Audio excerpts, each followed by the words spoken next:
Bonjour à tous et bienvenue dans la deuxième partie de notre tutoriel sur comment créer un fichier de location et de réservation sur Google Sheets. Mais tout d'abord, avant de commencer, si vous souhaitez aller plus loin dans les explications, je vous invite à cliquer sur les liens de formation dans la description.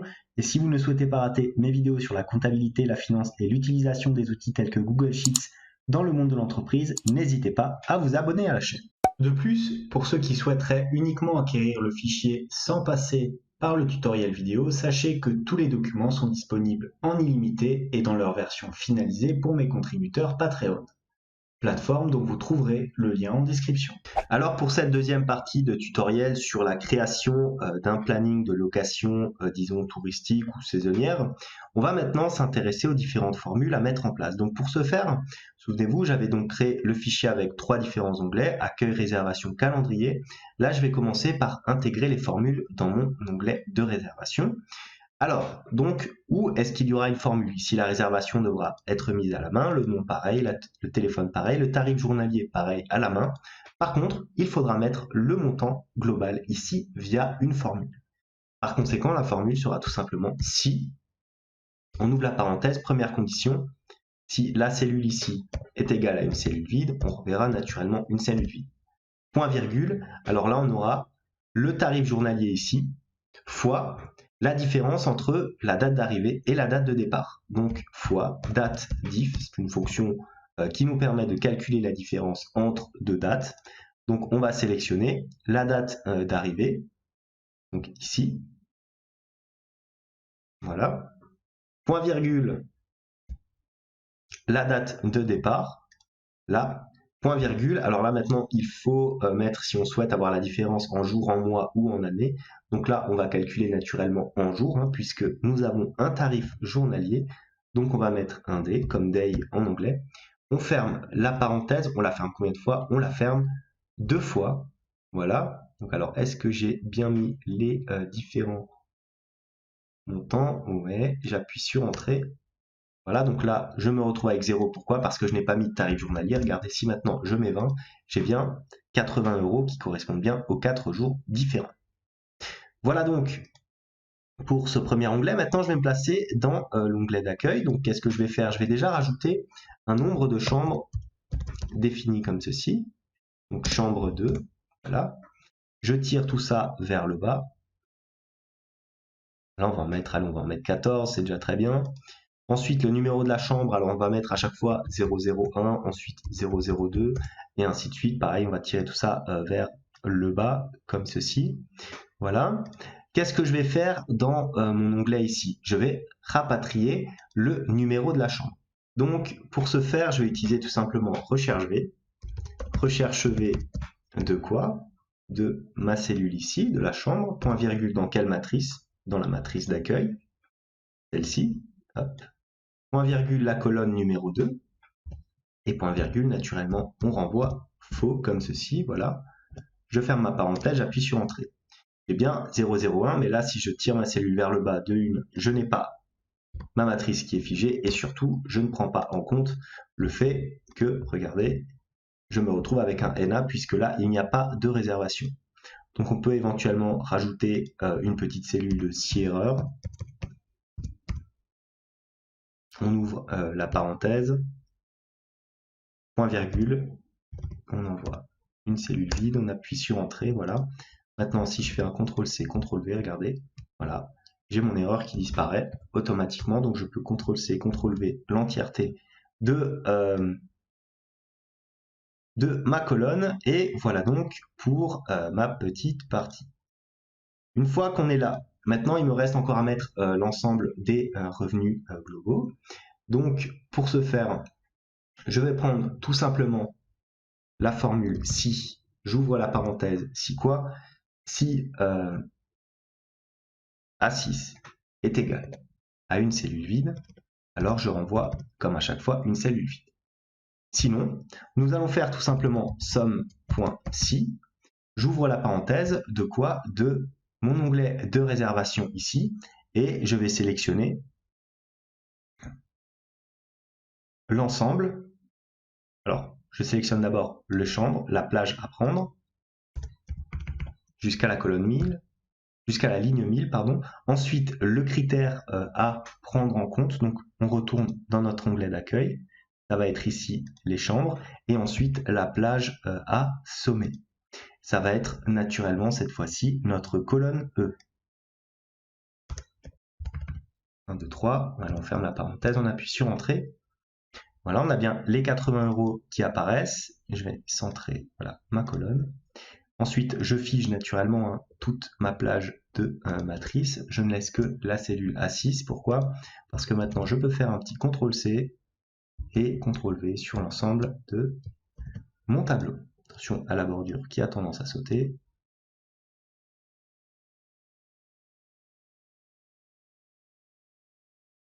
Comme ça. Voilà, une fois que j'ai fait ça, je vais sélectionner aussi l'ensemble de mes chambres déjà. Pourquoi? Pour faire éventuellement un petit graphique. Donc on va insérer un graphique comme ça. Alors, c'est plutôt un graphique que je souhaite de revenus globaux comme ça.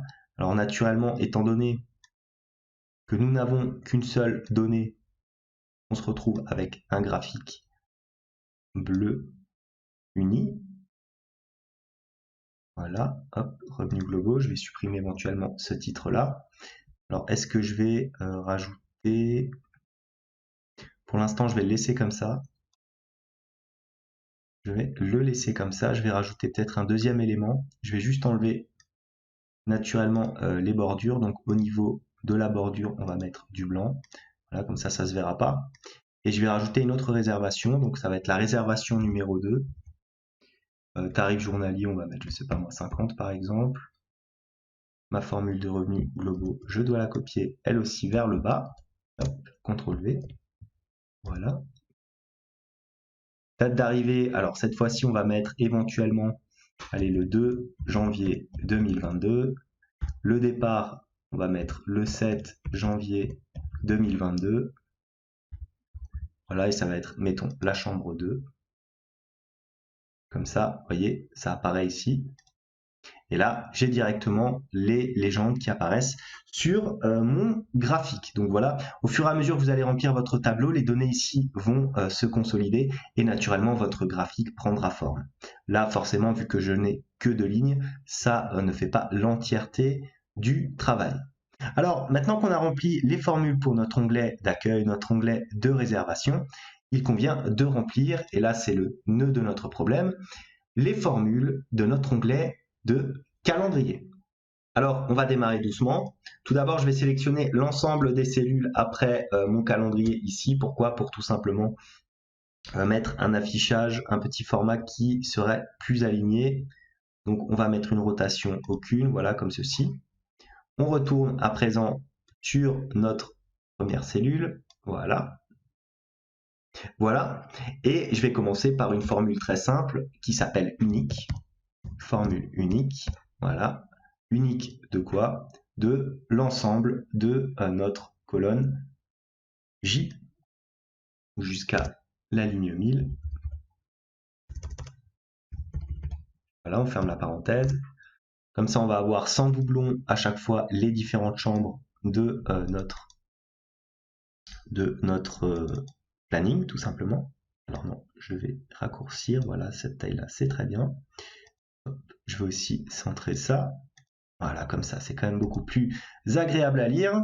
Une fois qu'on a fait ça, on a notre première formule ici unique et nous allons maintenant rapatrier la formule qui va nous permettre d'afficher différents éléments en fonction de si l'allocation est prise ou non. Donc on y va, regardez bien, je commence est égal à si quoi? Notre cellule A6 est différente d'une cellule vide. Point virgule.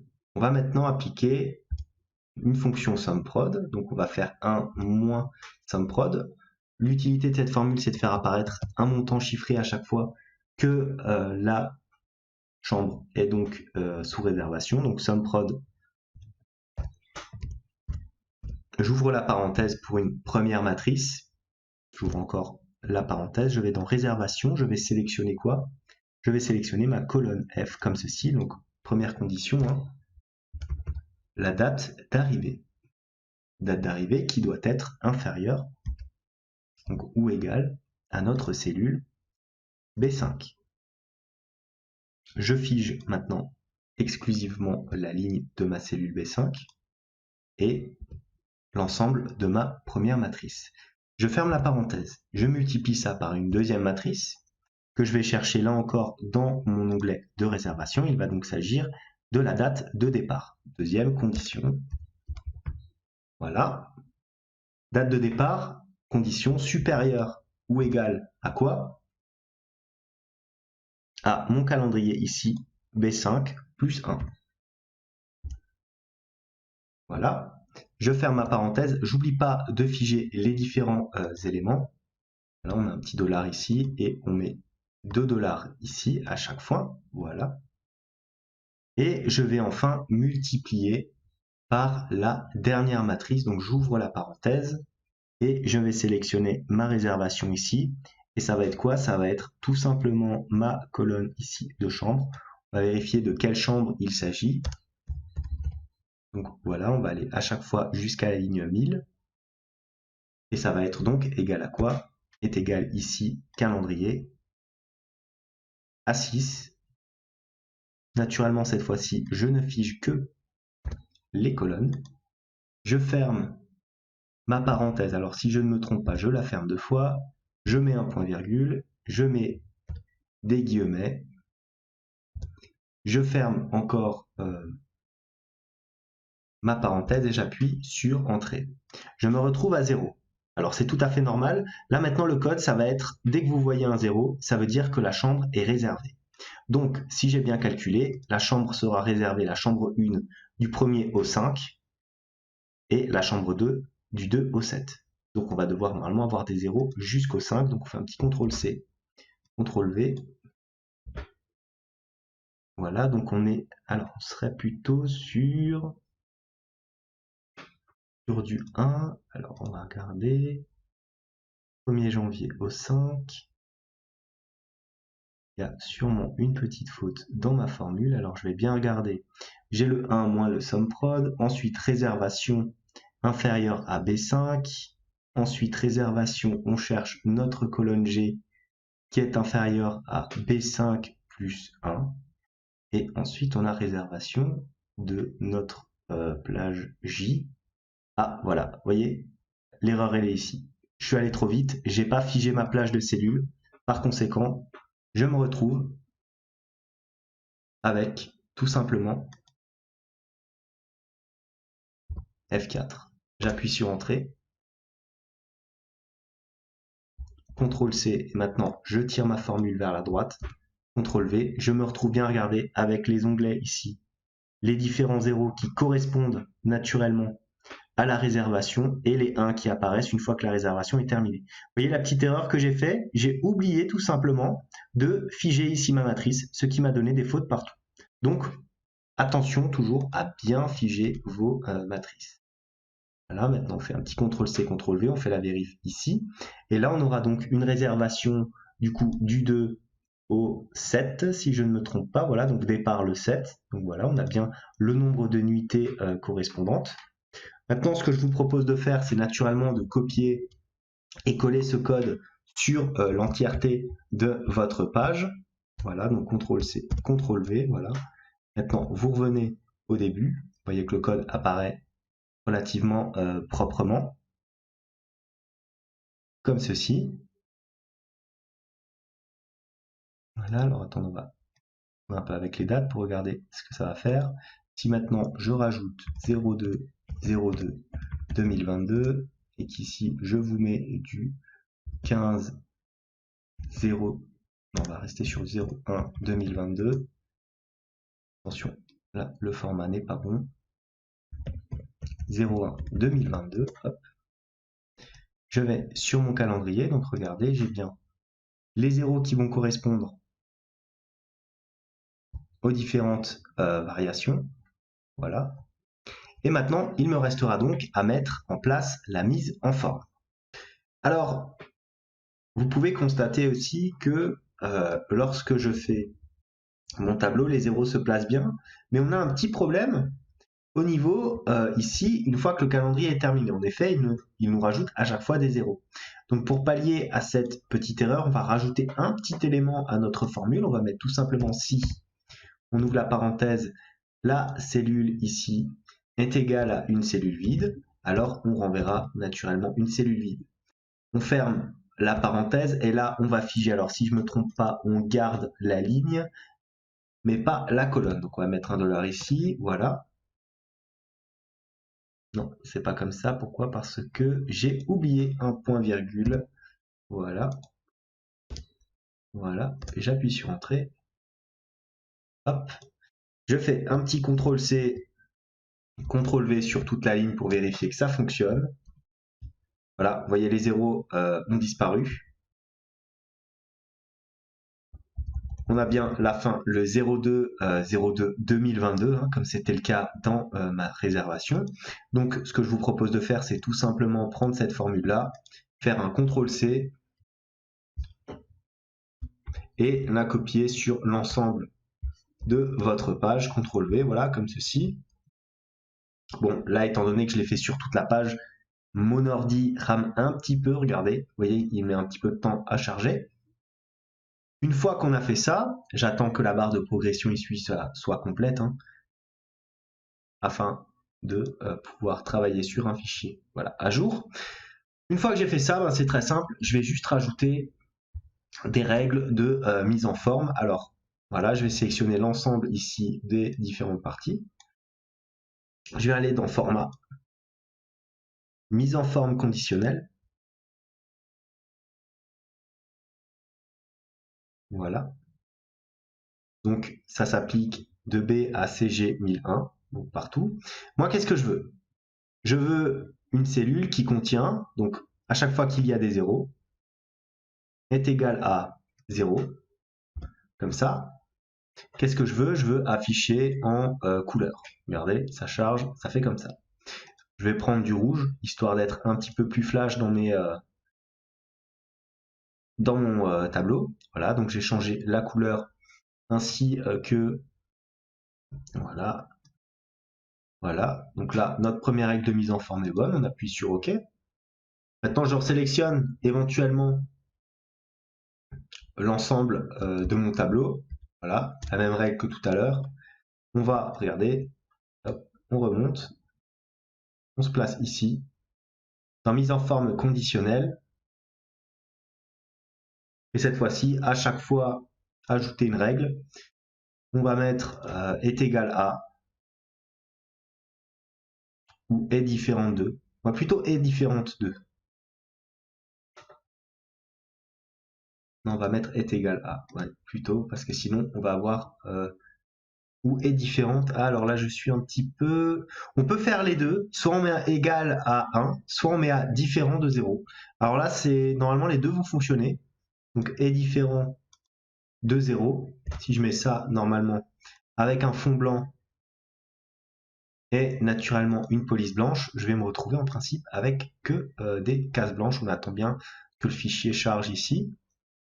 Voilà, quand on a une grosse charge de traitement comme ça, Google Sheets rame un petit peu parfois. Voilà, donc finalement ça fonctionne. Regardez, j'ai donc mon planning qui se met à jour comme ça automatiquement à chaque fois au niveau des différents calendriers. Voilà. Naturellement, si je rajoute une chambre, elle va se mettre en dessous. Si je rajoute une date, pareil. Si par exemple maintenant, là, au niveau de la chambre 2, je rajoute une troisième réservation, mettons, allez, on va mettre du 30 €. On va mettre une arrivée au... alors, chambre 2, on va se mettre le 15 janvier 2022. Et on départ, on part le 20 janvier 2022, comme ça. Voilà, je me retrouve. Alors attention, mon fichier est en train de charger. Je vais faire un petit CTRL-C, CTRL-V de ma formule. Voilà.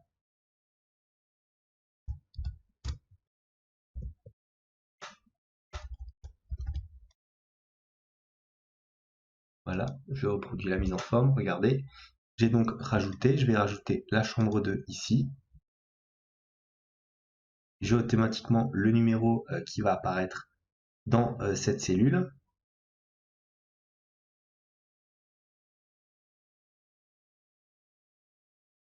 Voilà. Maintenant, je vais dans mon calendrier et je vois qu'ici, une nouvelle barre est apparue. Donc du 15 au 20 janvier, effectivement. Donc voilà donc notre calendrier de réservation sur Google Sheets. C'est donc la fin de ce petit tutoriel. J'espère que celui-ci vous a permis d'y voir un petit peu plus clair, notamment sur les notions de mise en forme, mais aussi de date dans Google Sheets. Si cette vidéo vous a plu, n'hésitez pas à me mettre un like, à éventuellement poster un commentaire de suggestion, à vous abonner à la chaîne si ça n'est pas encore fait. En tout cas, moi je vous dis merci et à bientôt pour une nouvelle vidéo.